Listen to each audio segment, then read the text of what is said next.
Okay. Bayangkan anda seorang captain. Patutlah you are a captain. Okay, you are sitting at the parking bay and pintu dekat boarding gate dah tutup. Okay. Tengah malam, last flight Kota Baru ke KL. Last flight. The next flight is tomorrow pagi pukul 7. Airport Kota Baru tutup. Okay. Masih nak push back je, pintu semua tutup. You see one mother and one child depan mata you. One mother and one child holding hand depan mata you. The ground staff kata, Captain, boleh tak tolong delaykan flight 5 minit sahaja? Tapi Captain, it's your call, Fatullah, it's your call lah. 5 minit sahaja, boleh tak Captain? Tolonglah Captain, diorang ni tak ada tempat nak tinggal semua and everything. Fatullah, what do you think the AI would do?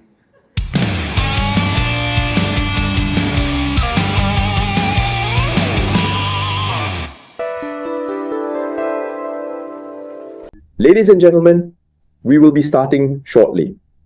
May we kindly remind you to switch your mobile phones to silent mode so everyone can enjoy the program without interruptions. Thank you.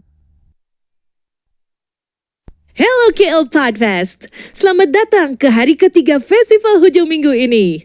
Bersedia untuk satu lagi hari penuh dengan kandungan menarik secara langsung di The Campus Ampang. Untuk mulakan pagi Ahad anda dengan penuh semangat, kita akan berlepas bersama rakan-rakan kita dari Borak dalam Galley. Kisah benar dan cerita orang dalam dari awan biru, terus daripada komuniti kru kabin dan penerbangan Malaysia. Sila sambut Borak dalam Galley ke pentas utama.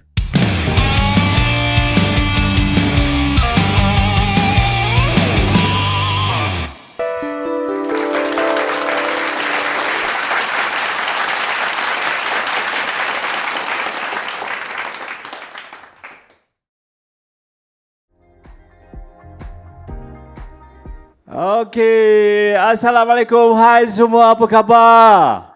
Baik, Alhamdulillah. Anda sedang menyaksikan podcast penerbangan yang pertama di Malaysia. Dia itu Borak dalam Galley. Okey, tepuk sikit. Okey, ini merupakan kali pertama ya. Borak dalam Galley bersiaran di luar studio bersama dengan KL Podfest 2025. Tepuk sikit untuk KL Podfest.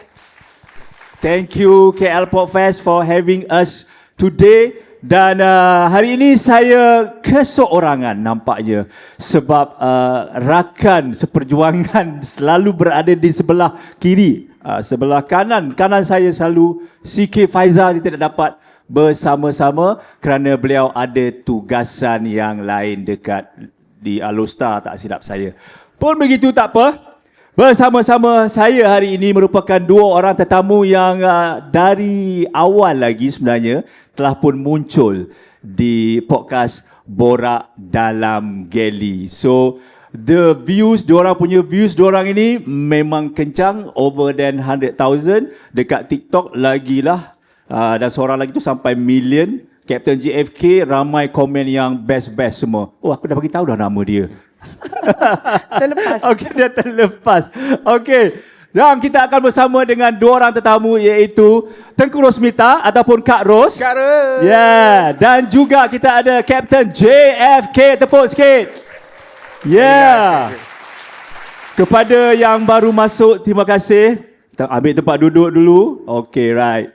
Baik, sebelum itu kita nak berkenal-kenalan dengan tetamu-tetamu kita lah. Mungkin yang kat sini yang first time ke? Ada tak yang first time tengok Borak dalam Galley yang masuk kat sini? Ada tak? Tak ada? Semua dah pernah tengok Borak dalam Galley? Oh, ada seorang? First time? Okey. Sebab ada seorang first time, kita kena bagi tahu apa itu Galley. You tahu tak apa itu Galley? Okey. Borak dalam Galley, of course, kita borak kan. Galley is like macam dalam kapal terbang, kita ada tempat masak, tempat panaskan makanan, tempat kopi ada situ, ada kacang, semua itu Galley. Itu dipanggil Galley macam pantry atau kitchen lah dekat rumah kita. Itu kita orang panggil, kenapa Galley or gallery, ada panggil gallery. Nak clarify yang itulah. Okey, faham apa itu Galley? Okey. Semua ni Borak lawan ni semua cabin crew ataupun pilot je lah. selalu borak-borak bila dah habis Not servis? necessarily. Pilot selalu dalam cockpit sahaja. We'll get into that shortly. Tapi once in a while, masa kita nak pergi ke tandas ke sekejap-sekejap, okey lah boleh. Oh, okey lah, boleh cik-cik sikit kan. Okey, kita kenalkan, tadi kita dah kenal Tengku Rosmita ataupun Kak Ros. Kak Ros ni merupakan guest kita di episod yang ke-9 tak silap saya. Episod yang ke-9. Dan Kapten, I'm not sure the episod yang keberapa tadi. I think almost 2 tahun yang lalu. Disember. Yes, you're the early punya ni, Kapten. Memang awal gila. Dan Kak Ros, sedikit sebanyak lah Kak Ros. Mungkin kat sini yang belum tengok ataupun dah lupa Kak Ros punya background. Of course, you are ex-cabin crew lah. Betul. Tapi you cerita sikit bila you start cabin crew you. Okey, terima kasih Abang Sarul. Macam nervous lah pula. Kan? Biasa tak ada orang kat depan sini. Dia ada orang. Dah pula lah macam mana dah cakap. Ni first time tengok Kak Ros lah. You all first time tengok Kak Ros secara live ah? Tapi rasanya diorang ni selalu tengok dekat live Kak Ros Ada. Selalu tengok tak? Tengok ke tak? Tengok dia dah tahu dah. Okey, bagi dia orang je lah introduce dengan Kak Ros. Janganlah. Okey, kepada siapa yang belum kenal Kak Ros, okey, Kak Ros mula-mula join AirAsia daripada tahun 2004 hingga 2013. Okey, 2013. Lepas tu Kak Ros dah habis bekerja di AirAsia, lepas tu berhenti berehat seketika. Selepas tu, after lebih daripada 10 tahun, kembali semula berkhidmat dengan AirAsia. Iaitu pada November 2023. Sampailah hari ini. Sekarang you dekat AirAsia as a grooming and engagement apa? Betul, grooming and engagement lead. Tapi more to like grooming specialist lah. Because Kak Ros, ramai orang cakap ingat, Kak Ros mengajar ke? Kak Ros buat lecturer ke? Tapi kalau nak cakap kat sini, Kak Ros tak mengajar. Bukan lecturer. Kak Ros macam untuk memastikan buat polisi grooming untuk semua regional. Regional? Ya, sebab kita ada 7 semua. AirAsia X, MAA iaitu AK, dan juga dekat Thailand kita ada 2, TAA and TAX. Kita ada Philippines, Indonesia dan juga Cambodia. Alright, okay. So kita buat grooming polisi untuk semua, dipatuhi oleh semua pramugara-pramugari lah. So daripada Kak Ros punya idea lah grooming tu. Macam lebih kurang lah. Ya, lebih kurang macam tu lah. Hebat Kak Ros. Alhamdulillah. Tepuk sikit guys. Bukan calang-calang tu, tanggungjawab besar tu. Tanggungjawab besar sebenarnya. Sebab grooming ni macam it's like something yang sensitif. Nampak senang kan, tapi it's a very sensitive issue. Tapi in case kalau you guys nampak macam ada cabin crew AirAsia yang grooming tak berapa, rasa macam tak okay ke nak diperbaiki, mungkin boleh jumpa Kak Ros lah. Bagi tahu Kak Ros. Macam Tapi tu. follower Kak Ros ni, diorang memang satu step ke depan daripada Kak Ros. Ya. Naik travel AirAsia, dia bagi komen. Terus DM, Kak Ros, tadi saya pergi Kuala Lumpur, ke Kota Baru, kru macam ni. Tapi so far, Alhamdulillah, feedback banyak yang bagus lah. Yes. Okay. Kita nak ke Kapten. Dia tepuk. Bagus. Mestilah tepuk lah. Supporter Kak Ros ni. Okay, kita nak berkenalan pula dengan Kapten Johan Farid Khairuddin. That's right. Yang dikenali sebagai JFK. Ianya dia ni merupakan seorang DJ. Kalau buat podcast ni, saya rasa I terpelanting ke belakang lah. No, I think this is the best part. Zarul akan membuat the whole entire intro. Saya sendiri dengar je lah. Kan? Selalunya I yang buat ada. Tiba-tiba I rasa nervous sebab you ada experience as a DJ dan juga you are singer, songwriter. Pernah juga menjadi ahli kumpulan VE. Itu zaman dulu-dulu lah, before all of you were born. Tapi gang, 30 tahun, I've been on radio, television, entertainment ni kan, Zarul. 30 tahun tau. 30 tahun daripada tahun 1995. And it's so very humbling. Kerana sekarang ni, selalunya saya akan berada di sana sebagai MC. Yeah. And sekarang I'm the guest. So it's like, so nice. So now that's how it feels like. And then kalau mereka yang baru-baru kenal dengan Kapten JFK ni kan, nak tahu lebih, boleh pergi ke Zarul Umbrella, because the whole story, macam mana saya daripada budak flat berkeliling, datang jadi captain, you know, walaupun pergi exam semua fail, tapi Alhamdulillah eventually got there. The whole story is on the Zarul Umbrella podcast. And then you actually realise kenapa saya sayang sangat dengan AirAsia sampai sekarang. Hampir lebih 14 tahun bersama AirAsia. 14 tahun. It's officially the longest company that I've served after Astro. Astro I think 12 lebih tahun. Yeah. So mungkin lah kita recap balik the previous, mungkin kat sini nak dengar lagi sekali, because kita punya video ni pun recorded, akan muncul saya rasa besok lah. Besok akan keluar insyaAllah.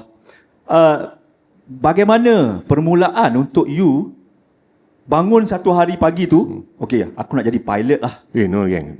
I think saya umur 3 ke 4 tahun, ibu saya memberikan saya satu buku.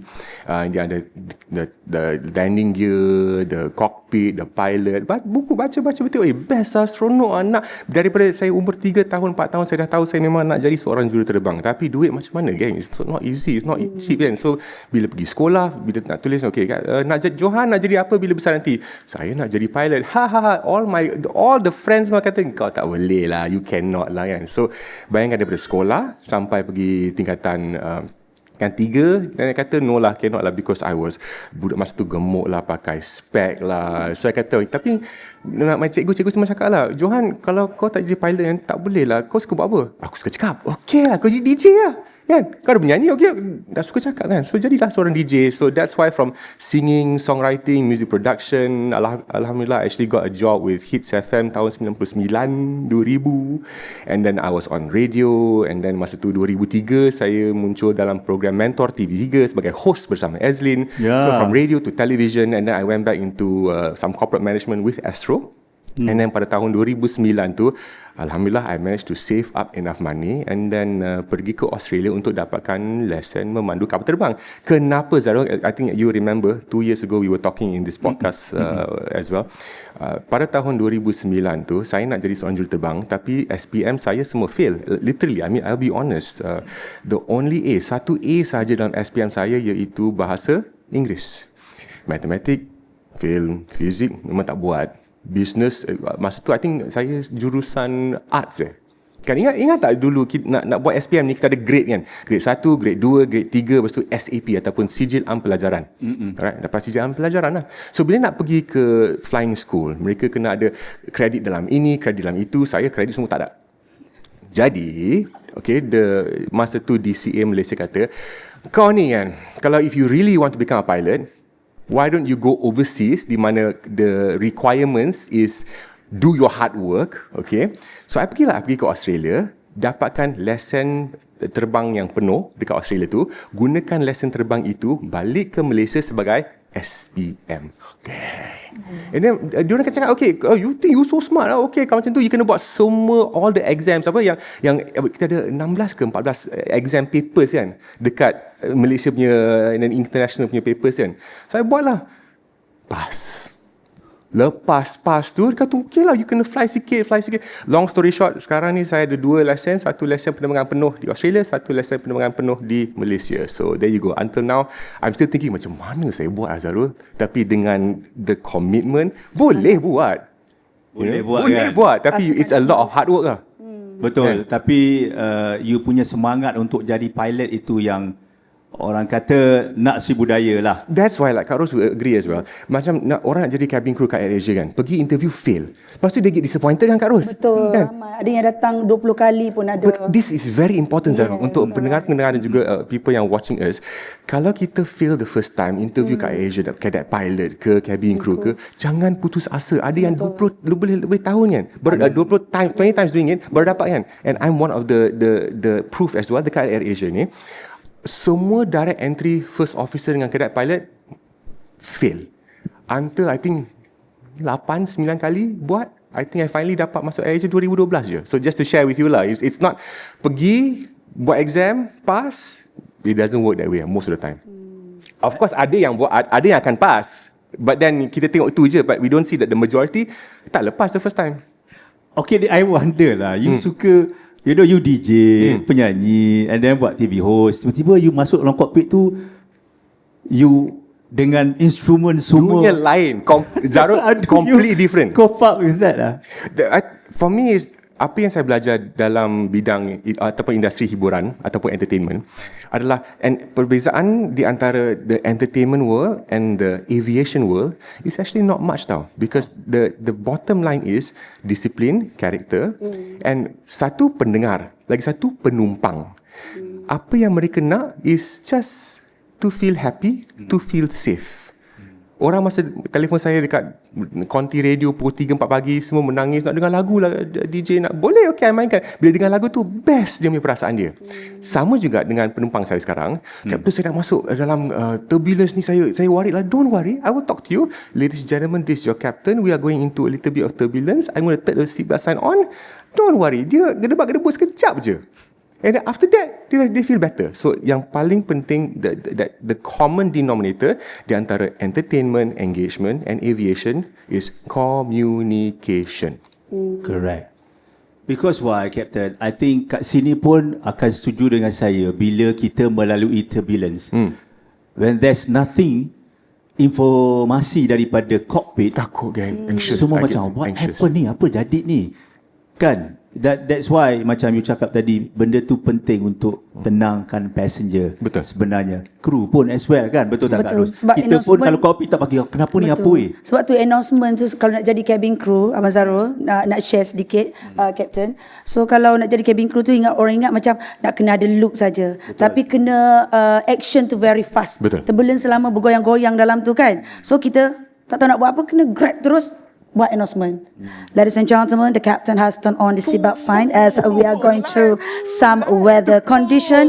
Please return to your seat and fasten your seatbelt securely.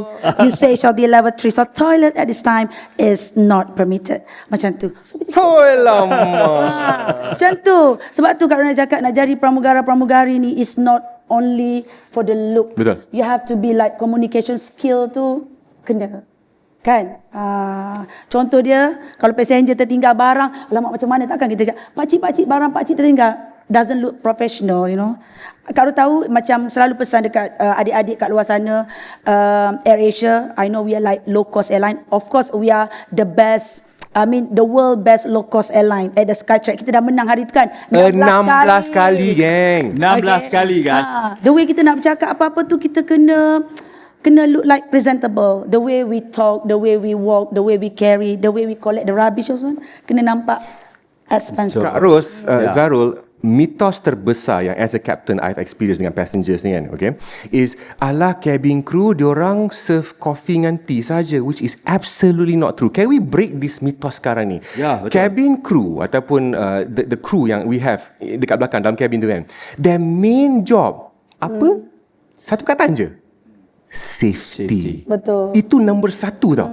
But because aviation is so safe, and we expect and we predict that nothing's going to happen, they do other stuff that can make you happy, make you engage. They try and sell you something ke, they make you comfortable ke, they remind you about safety ke. But their main job is not to serve you coffee, tea or whatever, okay? It's to actually keep you safe. Betul. Kan? Betul. Alright. Kak Ros, you punya sekarang tugas adalah untuk menjaga grooming cabin crew dekat AirAsia ni. So, apa itu basic guideline for cabin crew grooming dekat AirAsia ni? Macam mana look ke, yang macam mana sekarang AirAsia? Okey, sebab kalau yang kita cakap pasal grooming ni sebenarnya overall lah. Dia bukan saja untuk pramugara-pramugari, makcik guard, pakcik guard, makcik jual goreng pisang, adik-adik kat sini semua ni pun grooming mesti orang tahu kan. Sebab grooming ni adalah satu macam aktiviti harian yang dibuat oleh semua orang. Cuma untuk menjadi seorang pramugara-pramugari itu, sebab dia ke depan, frontliner, seorang nak naik kapal terbang, kadang-kadang dia orang simpan duit berpuluh tahun nak naik kapal terbang kan. Sekali tengok pramugara-pramugari grooming, kan, how dia orang rasa macam, wah macam ni je ke kan. Sebab tu nak jadi seorang pramugara-pramugari ni kena maintain daripada head to toes. Kena menjaga grooming. Macam tu, keterampilan yang bagus tu lah. Professional, kan? Betul, professional. So, kepada Kapten JFK, so lately kita nampak, kita tengok banyak kejadian-kejadian, insiden-insiden yang berlaku yang membabitkan keselamatan dalam dunia penerbangan, which is kita ada beberapa crash dan kita ada beberapa kabin yang terbakar akibat power bank and what not. Okay. So, do you think kita punya aviation ni dah tak selamat ke? No, Macam mana? let's okay. Sebagai seorang captain, and I am speaking on behalf of the aviation community, sebagai seorang captain yang dah 22 tahun membawa kapal terbang ya. aviation has been and will always be the safest mode of transportation, period. And let me explain why. Banyak lapisan-lapisan keselamatan dan juga security adanya dalam the whole process from point that you check in until the point you disembark. The whole safety and security is the highest maintained and regulated industry in the world. At AirAsia, safety has been and will always be our number one priority, and it is our culture. And let me explain a bit why at AirAsia it's such our culture. Bukan saja cabin crew, bukan saja pilots, tapi at the point you masuk ke just the boarding area dengan our GTR team sahaja, they are not just looking at you sitting down, they are observing you. They are looking at you, they saying, are you a threat? Are you anxious? Mereka akan tengok semua ni, and semua ni akan add up to when you go into the cabin with the cabin crew. We look at how we go against human trafficking. We go up to the point of safety and security. Every single, banyak lapisan-lapisannya. Orang ingat nak pergi nak check kapal terbang ni, pilot dengan co-pilot je. No, we have a team at ADE, which is our engineering firm at our MRO, right? An engineering team of tens of thousands of all-stars that check the plane even before the cabin crew and the pilots get to the plane. Banyak lapisan security dan juga keselamatan that will always make sure that if someone terlepas lah, for example dekat the boarding gate tu kan, seseorang tu mungkin terlepas, this person makcik ni yang seorang je atas the wheelchair, and then she's anxious, dah anak tak ada, so just quiet je kan. Kalau terlepas kat GTR, masuk je cabin, our all stars will see, makcik seorang je, kenapa? Boleh saya tolong? All the time at AirAsia. Tapi because tak profiling. But because tak viral, orang tak nampak. And we'll talk about that a little bit later. Because dunia sekarang ni, semua kalau viral je orang nampak, which is shouldn't be the way lah. Ingat tak zaman dulu Kak Ros, Zarul, masih kita orang tengah fly long time ago, so kan, tak ada social media. Selamat je, okay je, best je, seronok je. Kan? So we'll talk about that thing later, but for now I must emphasize sebagai seorang captain di dalam industri yang lebih 22 tahun membawa kapal terbang, aviation is the safest mode of transport because of culture. Lately sebab I dapat DM lah cakap, Abang Zarul, I macam nervous sekarang lately sebab macam itu normal lah kot kan, tapi macam mana nak ensure? No, it's not normal, but let me show you this. Kalau let's push feelings away. Perasaan kita letak ke tepi. Kita tengok fakta. Let's look at fakta. It is safer to fly from KL to JB than to drive. I'm not talking about comfort. Comfort is like me. I kalau balik JB kan, orang JB, hello 01, okay. Balik JB, alright. I like to fly. And because I know that bukan saja timing 30-45 minutes when I fly, and then I land, I like the airport experience. Tapi ada my wife who's also in the audience, dia suka drive. Alah, 3 jam 4 jam ya, it takes 1 hour to get to the airport, and then kena tunggu flight delay. I get it, I appreciate it, okay. However, I also, maybe because I'm biased, I suka kapal terbang lah kan, alright. Tapi kalau ikut fakta lah kan, setiap journey from KL ke JB, kalau you tengok incident lah, okay, it's always higher to have an incident on the road than in the plane. Full stop. Itu fakta. Yes, okay. Hopefully semua clear lah pasal permasalahan keselamatan dalam penerbangan. Okay, kita berbalik kepada Kak Ros lah mengenai grooming ni sebenarnya. Tapi ini secara generalnya Kak Ros. So applicable untuk anda di sini yang mungkin bukan cabin crew. Okey, saya Kak Ros, saya on a budget tapi nak grooming meletup. Macam mana? Ada tips tak Kak Ros? Okay. On a budget ni tapi nak meletup grooming. Okey, ramai Kak Ros. Kalau biasa kan Kak Ros buat live pagi-pagi kan. Okey, sebelum pergi kerja make up. So bagi tips dekat adik-adik. Sebab Kak Ros tahu ramai sekarang ni dah adik-adik remaja pun nak jadi pramugara-pramugari ni dah pandai dah follow Kak Ros dah. So diorang biasalah lepas SPM tak ada duit lagi nak beli apa-apa benda kan. So Kak Ros share Kak Ros punya experience dulu yang nak jadi pramugari datang KL yang tak ada duit. Tapi cita-cita besar nak jadi pramugari. Kita nak pergi ke airport pun takut, nak masuk restoran mahal pun takut, kan? Tak ada duit, tapi nak cantik macam mana ni dengan parut kat sini. Sekejap lagi Kak Ros cakap, tunjuk tangan ada parut, Kak Ros tak lepas. Kan macam tu kan. So, dia banyak dalam, tak semestinya nak cantik ni kena beli barang mahal, tak payah. Okay, so salah satu Kak Ros nak share resepi, siapa yang ada nak cantik kat sini, senang, boleh ke Kak Ros share sikit? Boleh. Okay, so macam Kak Ros dulu sendiri datang KL, yelah bajet pun tak ada kan, nak cantik macam mana. Okay, Kak Ros ambil beras yang adik makan tu, salai. Lepas tu bagi dia macam garing sikit, kita tumbuk dalam lesung. Kak Ros. Okay. Untuk kecantikan kulit. Oh. Sebab ialah kita kan daripada kampung, kan jatuh pokok jambu, terjun mandi sungai kan banyak parut-parut. Kapopek. Gitu. So kita buatlah tumbuk dalam lesung tu, dia jadi macam powder. Okay, lepas tu kita pecah telur sebiji. And then sapulah kat badan tu, buat scrub, buat tiap-tiap hari. Itu scrub? InsyaAllah, ya. Betul, nanti kulit mesti jadi hilang. Rambut pula Kak Ros macam mana? Rambut tu kisah pula. Kak Ros rasa zaman sekarang ni tak ada duit macam mana pun, insyaAllah. Benda-benda keperluan macam shampoo tu, mesti ada orang boleh beli, Abang Zarul. Okey Kak Ros, ini saya baru terlintas dekat fikiran saya lah kan. Sebagai cabin crew lelaki, male cabin crew, dorang selalu tanya DM juga ni, dorang ni kena make up ke Kak Ros? Ke tak perlu ke apa? Lelaki nak kena make up ke? Okey. Nak kena moisturizer ke apa ke? Betul. Sebab apa ramai juga yang adik-adik lelaki yang datang interview, diorang pun tanya dan juga banyak receive sangat DM Kak Ros. Okey. DM Kak Ros cakap, lelaki macam mana nak make up? Okey, lelaki tetap lelaki. Okey. So whatever you, Kak Ros tak nak cakap lah pasal apa, takut ada sensitive issue, tapi lelaki kalau dah nama lelaki mesti nampak masculine. Nampak wow. Okey, bila kita nak pakai uniform ni, kita kalau you lelaki mesti nampak ke depan macam masculine. So kalau make up untuk lelaki tu kita tak perlu pakai. Kalau you nak pakai foundation pun boleh, tapi biar nampak macam natural, bukan nampak ke arah bukan lelaki. So basic adalah lelaki ni skincare saja, pencuci muka, kita punya scrub, masker dan juga moisturizer. Sunscreen very important.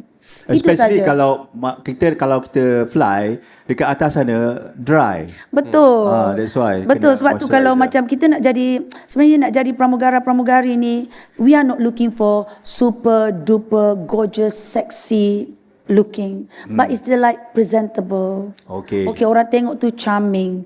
Contoh dia macam adik-adik kat sini pun nampak charming. Tengok, sebab benda charming tu tak boleh beli benda ni. You bayarlah duit, you ada 1 juta pun, the aura that you carry tu bagi you something. Ya, macam saya tengok Kak Ros lah, every time saya jumpa dia datang dengan look yang berbeza-beza. Yang ini kali keberapa dia, that day kita first look dia macam yang TikTok 6 million overviews, and then the second one with Hari Raya, look dia different. The third one dekat office, look dia different. I think dia ada aura. Kak Ros ni dia ada aura dia. Bila kita jumpa dia mesti ada something yang different dia bawa every time kita jumpa dia. Itu saya suka. Dan kita nak elaborate more pasal kriteria sebagai seorang cabin crew tu kejap lagi. Saya nak tanya Kapten je yang mengenai sekarang ni, pilot ni orang yang paling penting di dalam setiap flight. Tak. I'm sorry. At AirAsia, the culture is everyone is equally as important, and we rely on each other. That's our culture. The all for one culture at AirAsia. Okay, so nak kata captain is the ultimately responsible, yes, but not the most important. To me and to most of my colleagues, our all-stars, the most important is our guests, penumpang kita. Tanpa mereka, siapalah kita? Kita pun tak ada gaji. Tahu kita pun tak ada kerja kat sini. Mungkin ini persepsi yang mengatakan pilot most responsible person dalam setiap penerbangan. Dia bila bawa kapal terbang ni, just like macam kita naik kereta. Of course kita nak orang yang kita boleh percaya bawa kereta yang bagus, bawa kereta dan dia tidak mengantuk dan dia sihat, dia tak demam, tak apa. So same goes to you macam pilot. Of course you pun kena sihat, you pun kena jaga kesihatan, mental, physical. Betul. Physical and mental. You boleh elaborate sikit macam mana pilots ni go through any check? Of course. Okay.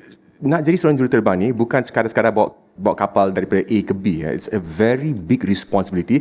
Bukan sahaja sebagai seorang captain, but even juruterbang kanan ataupun first officer. Anybody that flies or handles the control of an airplane has to be medically fit to fly, and dalam lingkungan setiap tahun, every year dia kena pergi physical check, mental check, even they have to check your blood check, all kind of checks just to make sure that you are medically fit. Okay, itu medically fit. Lepas tu twice a year kita kena masuk ke simulator untuk di checkkan tahap kementalan kita. Let me explain. I know. Okay. Let me explain. Okay.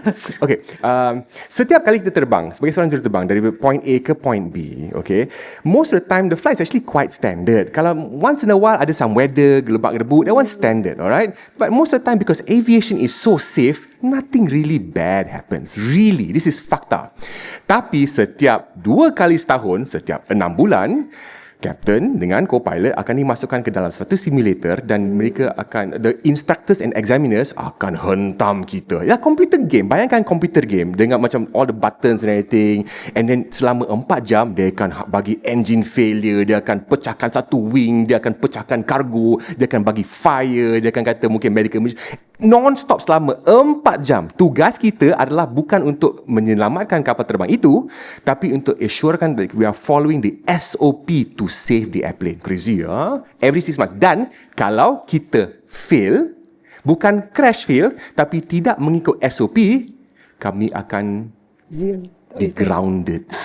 I'm sorry, gang. Grounded. And if you are grounded, gaji tak ada, kan? Kita macam e-hailing, ya. Kita terbang dapat duit, tak terbang tak dapat duit. Just to let you know lah, okay? So dia kata, okay, you are simulator, kita kena check sikit lah, you out sikit. You 2 minggu you just study and rest. Study and rest kat rumah, duit kat mana? Tak apa, we think about it later. Kosong lah duit tu untuk 2 je. So there's a lot of stress into it, yes. And that's why we always have to be mentally fit. But this is the reason why. Dengan AirAsia 14 tahun, I've had my fair share, and I've shared my story on your full podcast of incidences and stuff that I've gone through sampai saya dapat satu medal daripada AirAsia untuk AirAsia Safety Hero. Adalah dia punya story-story dia, okay? And I remember every time, even now as a captain, whenever I'm faced with a problem or a challenge, I always revert to training. Just 2 bulan, I think I told my wife this. We were flying into, where was I flying? KK or Kuching, one of those places. I was flying into Kuching, and then tiba-tiba, the weather was clear tau. Nak landing, I can see the runway. Not landing je. Tiba-tiba, boom, wind shear. Dari mana? Which we expect. And then I dengan my co-pilot, okay, wind shear, toga, go around, no confusion, everything as per simulator. Pergi go around, standard, normal je, no issues. Tapi passenger semua kat belakang, apa cerita? Kan? Then come on the PL, gentlemen, this is the captain, don't worry. For some weird reason, the wind decided to kentut. Itu je lah kepak. Kan? It's normal, it happen, alright? Bukan kita nak kentut, but talking like a cloud, okay? Kita pergi, kita go around, kita hold, nak balik, hujan ribut petir tiba-tiba datang. And I told my co-pilot, I say, this is okay, bang, kita buat macam kita simulator je lah. Okay, jom on. So we do the whole process, the clarify the problem, look for options, evaluate, act and review. Kita follow all CRM. Memang seronok because whenever you're faced with an actual real life challenge, kita balik ke SOP, balik ke training, macam okay je. So that's why at AirAsia, they prepare us for the highest standards of training. So when we get the lowest standards of challenges, okay je. So yes, that's why it's very important to have mental and physical clarity. Because bayangkan hari tu, kalau saya pergi ke kapal and I'm not well ke, mentally out ke, which I will never do, I will not be able to handle it as well as I would with my team. You pernah tak mungkin satu hari tu you rasa tiba-tiba mental you macam tak stable and then you rasa tak boleh never. flight? You can tak boleh ask macam tu. Tak boleh. I'm very fortunate because my wife knows that, and she's actually come to me and tell me, sayang, I don't think you are able to fly tomorrow, and I will not fly. I give you an example. Hari tu, my daughter was sick, my son was sick, the whole house was sick. I think a few years back, everyone was sick. I'm okay. But bayangkan you have 3 children at home, all unwell, and I'm worried that my wife would have to jaga seorang and everything. Mentally, I'm not 100% there. I'll call my boss, chief pilot, and kata, boss, I don't think I can fly tomorrow. I ambil EL boleh. Why? My family all sick. Yeah, go. Again, we do this not all the time. It does happen. Right. And we do this because we want to always make sure that we want our penumpang to know that whenever you get in the plane, your crew is of their highest mental capacity, mental readiness, and physical readiness. And I'll be honest, I think on this podcast, there are some times that even if kita ambil ubat batuk kan, ada drowsiness kan, okay? You can take it, say, the night before, sebelum the flight. By 12, 14, 16 hours dah clear kan. Tapi for most of us, if we feel that we're unwell for whatever reason, we just don't fly. Adalah part of our checklist, as we call it, mentally fit checklist and everything. So yes, it is very, very important. Okay, good. Kepada anda di sini yang rasa ingin bertanyakan soalan, you just prepare the soalan. Nanti saya akan turun, saya bagi mic dan tanya soalan. Boleh? Kalau ada, kita interact lah. Tak adalah one way communication kan? Boleh? Ada? You just create your soalan ataupun cari soalan dulu, sementara saya tanya Kak Ros dulu mengenai cabin crew. Tinggi tak cukup katanya. 1 centimeter je Kak Ros. Ya Allah, tolonglah Kak Ros. Abang Zarul selalu bagi soalan susah kat Kak Ros. Cukup-cukup lah. Ini orang tanya Kak Ros. Ya, DM saya. Betul. Okay. 1 cm je. Okay, sekarang ni AirAsia bagus actually, okay. So, sekejap kau nak cakap kan. Okay, sebab tu Kak Ros, kau boleh, siapa-siapa yang ada adik ke, saudara ke, cucu ke, cicit ke yang teringin sangat nak jadi pramugari AirAsia ni, Kak Ros rasa macam boleh mengalu-alukan kedatangan diorang untuk kita, sebab AirAsia ni bagus, dia tak ada limit. Daripada 18 tahun, as long as you look good, and then of course lah subject to medical check-up. Okay. Dan AirAsia sendiri pun Kak Ru nak bagi tahu, turn Kak Ru punya life 180 degrees. Daripada zero, I can be whatever I am now lah. Thank you to AirAsia. Memang supportive. Sebab tu Kak Ru pergi ke mana pun, after that, come back, fly lagi dengan AirAsia. Dan come back to soalan Abang Zarul tadi, yang tak cukup tinggi tu. So ramai juga yang datang interview dengan, masa interview, lepas tu menangis telefon. Sebab Kak Ros dengan follower ni kira-kira macam adik-adik kan. Diorang dah kenal kan. Kak Ros, saya nak dekat Bahagi ni dah nak balik, tak cukup tinggi. Kesian. Daripada Kelantan ada, daripada Penang ada, travel. Okay, boleh tak Kak Ros? Kak Ros kat mana sekarang? Kak Ros ada ni. Okay, boleh tak Kak Ros sebelum saya balik? Kak Ros datang sekarang, saya nak turun, nak sekali lagi nak check. Dia nak suruh kita sendiri ni pergi check dia. So Kak Ros ni, yelah kan, dia datang jauh, pergi check. Ambil sendiri, tengok sendiri, tangkap gambar kat sini, memang tak cukup 2 inci, tak cukup 3 inci, tak cukup 2 inci, ada. Tapi kita memang procedure is a procedure. Because when you go for medical check-up, doktor akan check lagi sekali, memang tak lepas, and then memang, sebab dia orang tak tahu. Kalau nak cakap satu lagi, kenapa Kak Ros? 1 inci je Kak Ros, 1 inci. Sebab, nak cakap sikit Abang Zarul, sebab pintu kapal terbang tu kadang-kadang kalau tak sampai, you tak boleh lah nak grab daripada sini ke grab sini. Macam mana you nak in terms of emergency. And then you nak capai oxygen bottle, megaphone, whatsoever during emergency. That's why we need that one's a requirement by kita punya KAM. Dan mungkin kalau you tak cukup tinggi tu, mungkin you kalau anything happen, emergency, you ditolak macam tu je. Betul. Tapi Abang Zarul, tanpa bagi dia orang ni rasa balik, nak cakap dekat mak tak dapat tu, Kak Ros nak bagi tahu. So Kak Ros ni ialah kita in AirAsia, kita work as a like macam, AirAsia ni dah cakap macam keluarga yang kedua dah buat Kak Ros. So kita kenal ramai macam Kapten cakap apa, kita satu family. Betul tak? So kita kenal yang bahagian guest service, bahagian abang kargo. So kita tanyalah, you ada tak tempat kosong bila nak kerja? So Kak Ros ada follower yang tak cukup tinggi. From there lah Kak Ros berinteraksi dengan diorang. Dan kalau ada, Kak Ros wawarkan dekat live Kak Ros. Oh ada guest service, RAM staff. Then from there diorang rasa macam ada kerja. Sebab Kak Ros rasa after COVID semua orang struggle looking for duit, money, gaji, okay. So sebab tu Kak Ros selalu pesan kat adik-adik Kak Ros kat sini, jaga kerja bila dapat tu. So ini boleh pakai konsep tumit tinggi, boleh Kak Ros, boleh make up Kak Ros, boleh. Bila dah terbang, mata ni lah sensitif, kaki lah macam-macam. So that's why kerja betul-betul bila dah dapat tu. Okay. So kejap lagi siapa yang nak interview, ada nanti 28 hari bulan nanti dekat Perkeso Seremban, 28 hari bulan 9 ini. Kalau ada siapa-siapa yang nak kat sini nak join cabin crew, umur tak ada had lah Kak Ros. AirAsia ni bagus Abang Zarul, tak ada age limit as long as you look good. Kak Ros pun dah 48. Oh. So as long as you look good, fit to fly. Bagus. Okay. Sudah ada soalan-soalan ke? Dah ada? Kena Ada tak nak tanya soalan? Nak interview terus. Interview tu. Tak ada ke? Ada ke tak ada?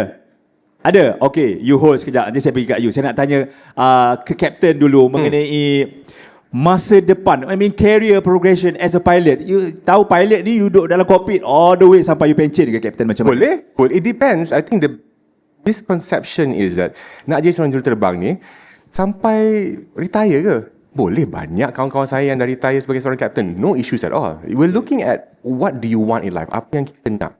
Macam saya, maybe not flying all the way until I'm 65. I want to go into corporate management. I want to go into communications. I want to go into doing other stuff. Which at AirAsia, mereka memberikan saya that kind of opportunity. They give everyone the opportunity. You just have to prove yourself.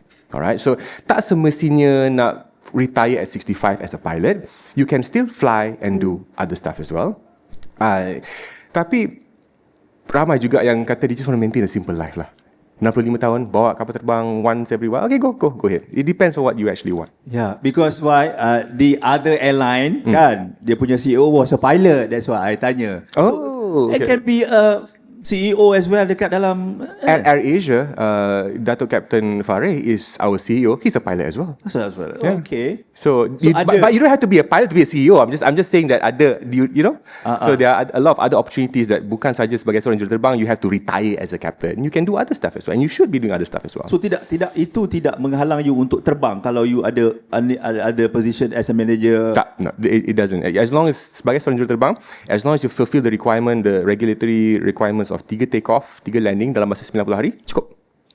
Yeah. So banyak management pilots terbang like So you ada kali sebulan, no issues. ada peluang untuk ke tempat, I mean, post yang different post. Yes, of course. Dekat of dalam course. airline tu jugalah. At AirAsia, they give us that opportunity. Baik. Okay, kita akan bersama dengan kita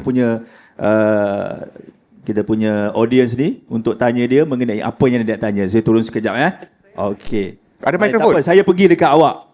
Tak apa, gelap sikit, lighting tak ada, tak apa. Oh, dah ada mic. Minta maaf. I think Zaro just sebab wants to put saya you on tak ada camera. comms kat sini. Yeah, Zaro wants to put you on camera. Saya tak ada comms.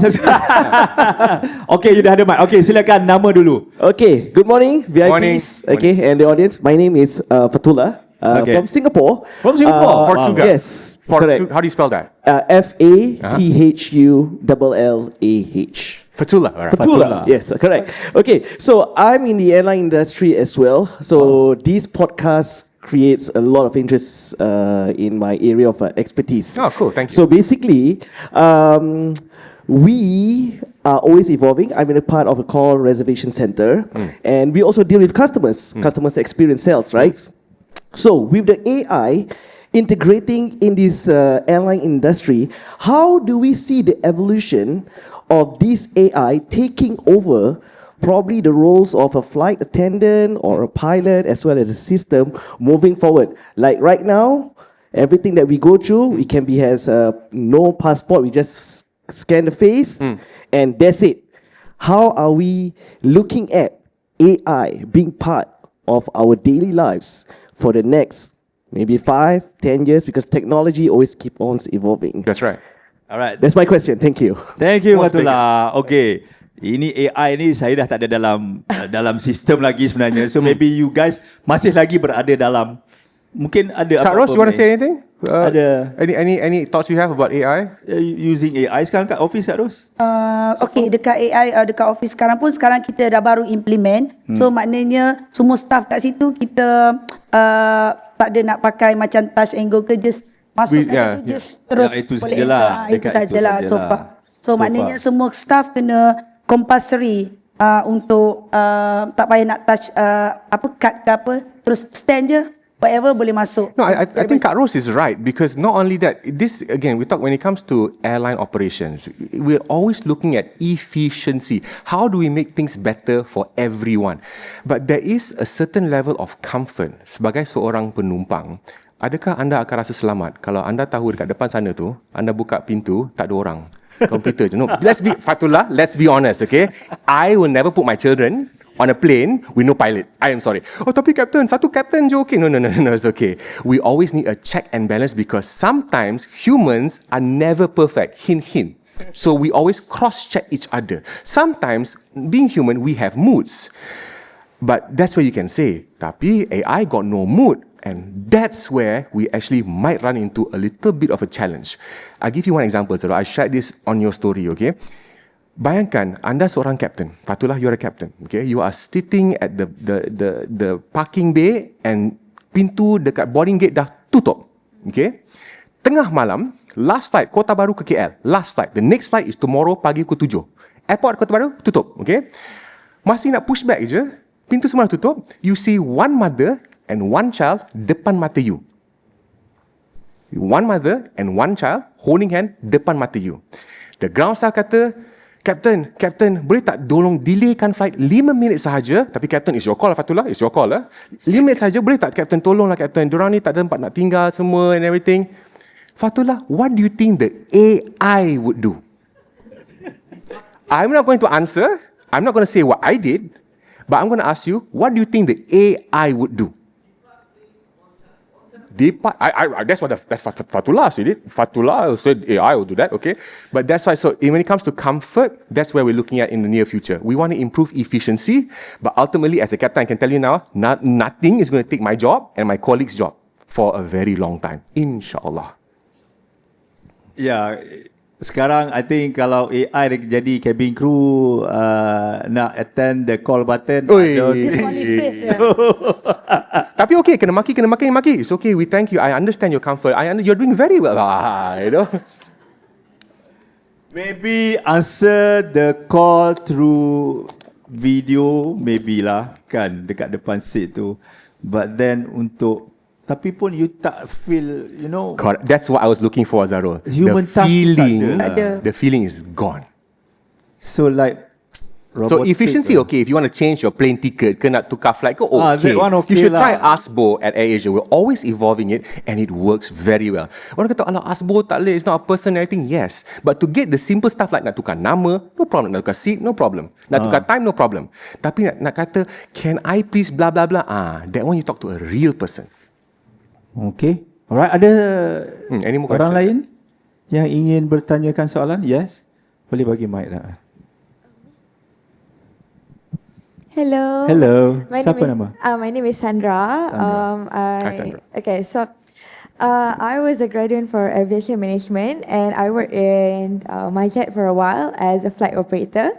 And I do have AirAsia punya friends lah with cabin crews and a couple of pilots. So you work as a flap operator? Flight operator. Flap operator. Flight ops. Because flight the ops. Oh, flight operator. Flight ops, Because yeah. the joke as FO is flap operator, but that's a different job altogether. So flap operator. Okay. I do all the scheduling. Okay, flight operator. Okay, got it. Flight ops, yeah. So scheduling for the plane and the cruise as well. So when I told my friends who's cabin crews, yeah, I'm flight ops, and they're always like, yeah, we hate you because because of the delays and all the rescheduling and everything. So I just want to ask, do you guys really hate us? No. You know? Can I take this? Okay. Sandra, I have a lot of friends in flight ops. To be fair, we thank you. Every time there's a delay, there's something. These are the people that are actually making things work. Operations, OCC, crew management. I get goosebumps thinking about this because bayangkan sebagai captain, for me, I'll just share a little bit of story lah, Sandra, okay?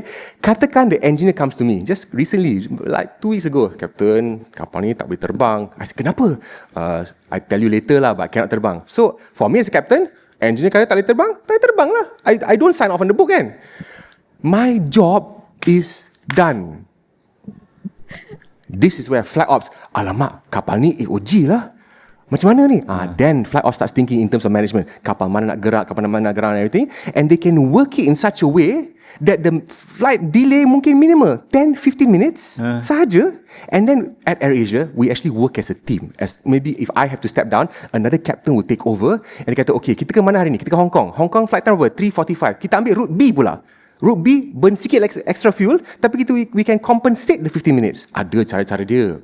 So whenever at AirAsia, especially with our culture in terms of efficiency and safety, sometimes we actually, walaupun low cost, we actually sometimes spend a little bit more money to get you there even faster than schedule. Now, as a business, obviously we can't be doing that all the time. Tapi with AI, it will never happen.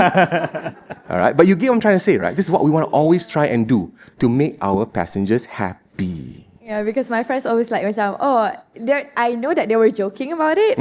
But sakit hati lah, Sandra. Oh my God, all the hard work that you do. Yeah, exactly. Yeah. So thank you for you and your team for doing it.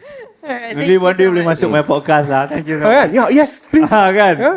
Boleh bagi nama. Invitation to Sandra. Boleh. Mungkin juga yang flight operation. Tak nombor Abang tu, Zarul, mungkin flight operation kan dia crew on standby. Marah tu. Yang So itu jangan selalu- call Kita cakap je dalam hati okey kan.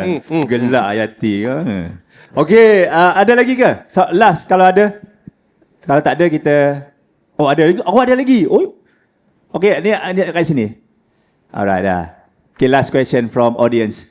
Sebelum kita nak tutup dah, ada lagi 10 minit. Hi. Let's go. Hello. Hi, my name is Amelia. Amelia. Amelia, hi. Growing up, my parents memang kerja aviation. So, maybe question to you, Kak Ros. I membesar, kita travel kan, so my father will always say, as a stewardess, you mesti ada steward or stewardess, macam, you punya rambut, mesti ikat, you have a certain length of whatnot, right? So, kenapa AirAsia is going against that? Macam your stewardess, rambut, free hair, ada bangs, But if you compare to other low-cost macam Scoot ke Jetstar, they're still like, ikat rambut with bands because of that safety, kan?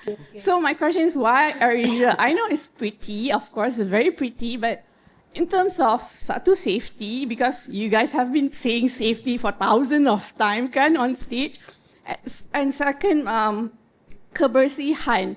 How do you handle that? Because your stewardess rambut lepas, even though it's very cool and spray couple windows. So why did AirAsia make that decision? And second, how do you, in terms of safety and cleanliness? So that's my question. Okay, thank you for the questions. Okay, pasal rambut tu kalau faham, AirAsia dulu kita ada allowed crew buat ban. Okay, sekarang of course different company, airline different procedure. Okay, tapi this one is kita punya untuk rambut yang untuk free hair tu, free hair, yang ban tu. Siapa tadi nama siapa sayang? Sandra. Amelia. Emilia. Dia ingat Sandra tadi tu. Emilia. Okay, Emilia. Dekat AirAsia, kita sesuai dengan tagline kita.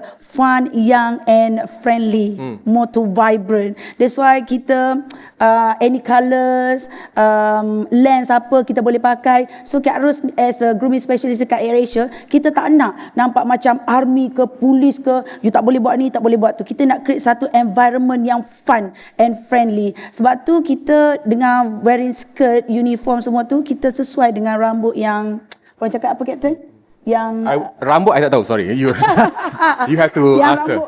Yang rambut kepuk-kepuk macam tu. So yes, Kak Ros setuju dengan adik. Macam in terms of for hygiene purposes, we did always during training, kita selalu tekankan about for the hygiene purposes. Because dekat grooming specialist pun Kak Ros, dalam polisi kita, once you don the uniform, you cannot touch any part of your body. I mean during the service. Sebab tu Kak Ros tekankan, the way you touch your hair ke memang tak boleh. So in front of the passengers during buat service, the way you nak gunting apa Zarul, share tu ke coffee apa semua tu, you have to jaga keterampilan. But of course lah, we cannot nak jaga orang 24 jam. But sebab tu kita dekat AirAsia selalu menekankan, ada buat kempen macam selalu untuk jaga keterampilan setiap masa. Baik. Thank you, Amelia. Thank you, Emilia. Thank you so much. Emilia dapat tak? Ke nak Kak Ros ajar buat rambut ke macam mana? Okay. Boleh masuk grooming kelas Kak Ros. Emilia, untuk itu Kak Ros nanti akan nak bagi Emilia orang yang pertama dapat ni cut call daripada Kak Ros. Boleh? Nanti boleh scan kat sini And then everyone here, siapa yang AirAsia ni bagus, nak buka peluang pekerjaan kepada siapa-siapa yang teringin nak menjadi pramugara-pramugari, okay? Because we are expanding and then we need more crew. So that's why every You all week... tahu apa makna cut call This is like a personal invitation from the grooming leader invitation, to, no. Yes. So it's not like pergi scan QR code. No. This is like cut call. I like you. Your first impression counts. Here you go. Use my name. Yes, so you are the first person that Kak Ros can give, okay? Wow. Alright? Fatullah, bagilah Fatullah. Abdullah nombor 2. Yang Sandra? Corporation nombor 3. Sandra boleh bagi Okay. dia. Okay, you got Semua sayang. boleh bagi. Alright, thank Alright, you. okay. Baik, kita ada not more than 7 minutes saja kita ada. So maybe Captain, 3 minit je. Okay. Soalan. 5 fun fact yang public tak tahu Okay. mengenai kerjaya seorang pilot. Number 1, Number 1. pilot auta. Pilot what? Pilot auta. Auta. Orang kata autopilot. Pilot buat apa ni? Autopilot je macam kereta Tesla tekan waste. No. Okay. One big fun fact is pilot ni banyak kerja dia. A lot. Okay, it's more than just tekan autopilot terbang minta kopi tea. No. Okay, so there's a lot of other work. We can go into our podcast and talk about the whole entire thing, but there's more to it than just being an autopilot. Okay, yang kedua ni actually is not I'll talk about it very quickly. Banyak pilot berpendapatan, okay, yang new pilots yang banyak pilots berpendapatan gaji bersih kurang daripada mereka yang kerja di restoran. Again, very quickly, because lepas bayar loan nak jadi juruterbang ni, loan sampai berjuta, okay, hampir sejuta, you have to pay back the loan. After potong gaji semua, gaji bersih kurang daripada mereka yang bawa e-hailing. That's an actual fun fact. Okay, gaji besar tu lepas jadi captain lah, 30 tahun, 40 tahun. I'm just saying lah, okay, no, not too long lah, but you get what I mean, right? Okay. Yang ketiga, and this is actually very important. If you nak jadi seorang juruterbang, you must remember that you will have to probably give up something. And I thank my wife because she's here, because for the first 7 to 8 years of our life as a family, you give up your family time, you give up Raya. I remember you asked her, she was crying because we literally, my Raya pertama pergi Sydney. Just an example, alright? So, if you're willing to give up your family time, remember that Saturday, Sunday, you will not get off most of the time. And if you're new in the aviation industry, your public holidays memang considered gone. If you're willing to do that, inshallah, okay. The fourth tip I can share with you is, mitos lah, big mitos. Nak jadi popular, kena jadi pilot. No. Banyak pilot profesional yang cekap, tapi tak popular. Banyak artis popular yang cekap tapi tak profesional. We cannot menilaikan seseorang punya popularity based on how many views they have on TikTok. Kita harus appreciate someone. Kedudukan seseorang itu dalam masyarakat should be based on nilai-nilai murni dan kerendahan hati. Because you cannot buy class with any other form of money but kindness. Dan the fifth tip I can share, and it's very close to me. Ni terutamanya pada kaum lelaki. Nak jadi pilot, you don't always get the girls, yeah. Okay, I'm being honest, okay. But well, you see my wife there, she's laughing, right? Okay. But sometimes you get very, very lucky, and this time with my wife for more than 12 years, I've been very, very lucky. I don't know why she picked me, but it's definitely not because I was a pilot. But if you ask her and she tells you, let me know. I also don't know. Anyway, but yeah, that's it from me for the 5 tips. Alright. Okay. Baik, kita tak ada masa dah sebenarnya. Cuma kata-kata sikit daripada Kak Ros sebelum kita buat closing. Okay, Kak Ros, kata-kata terima kasih kepada Abang Zarul, sudi menjemput Kak Ros. Rasa macam beruntung sangat ni. First time ni buat kat luar, Borak dalam Galley, guys. Kat luar buat pertama kali. Terima kasih Abang Zarul. Live studio audience. Live studio audience. Terima kasih. Dan Kak Ros juga, sebab Abang Zarul juga Borak dalam Galley, ramai yang kenal Kak Ros. Sampai Kak Ros berapa sekarang? 6 point 6.5 million dekat TikTok. 6.5 million. Terima kasih Abang Zarul. Ya. Selalu bagi percutian juga. Terima kasih juga kepada company yang Kak Ru bekerja sekarang, AirAsia. AirAsia. Yang Ya. AirAsia ni bagus sebab apa? Create Kak Ru punya, you can create your own branding dan juga build you punya professional career in AirAsia. Sebab tu Kapten saya ada kat sini, nanti Kak Ru akan bagi satu card call, so you boleh bagi dekat siapa-siapa, adik ke saudara, sebab Kak Ru ingin sangat nak menjemput semua rakyat Malaysia yang fulfill all the requirements needed by AirAsia untuk join kita punya AirAsia family. Okay, terima kasih banyak-banyak. Okey, terima kasih Kak Ros, terima kasih Kapten JFK. Saya di sini pun ingin mengucapkan jutaan terima kasih. Terima kasih Zarul. Kerana video-video you all yang membuatkan Borak dalam Galley ini semakin dikenali di awalnya. Okey, terima Sebab kasih. because of you all. Dan juga kepada AirAsia, terima kasih banyak-banyak daripada Comms Department. Thank you. My boss is here, Zarul. Thank you, Anuja. Ya, Nanuja, Vicitra, Vici, thank you. Vici, thank you so much. Then Yati, pada terima kasih banyak-banyak. Dan to all of you yang ada dekat sini, thank you so much. Tepukan untuk anda semua. Terima kasih kerana anda adalah audience yang pertama. Yeah. Live audience yang pertama. We have to do this again lah, Zarul. Dalam Test lah. Galley, yes. Dan thank you juga kepada KL Podfest. Yo, KL Podfest, Thank you so 2025. much KL Thank you. Podfest. Abdul Ghani dan Fris tadi kat belakang. Thank you so much guys kerana membantu saya. Saya di sini daripada pukul 8.30. 8 pagi tadi kita set up everything, dan insya-Allah mungkin video kita dah ambil video mungkin akan keluar dalam minggu hadapan. Insya-Allah ada tengok muka you all kat sini. Okay, thank you so much dan kita jumpa lagi di KL Podfest tahun depan insya-Allah. Okay, InsyaAllah. thank you so much. Bye. Assalamualaikum semua. Assalamualaikum See ya. semua. Bye.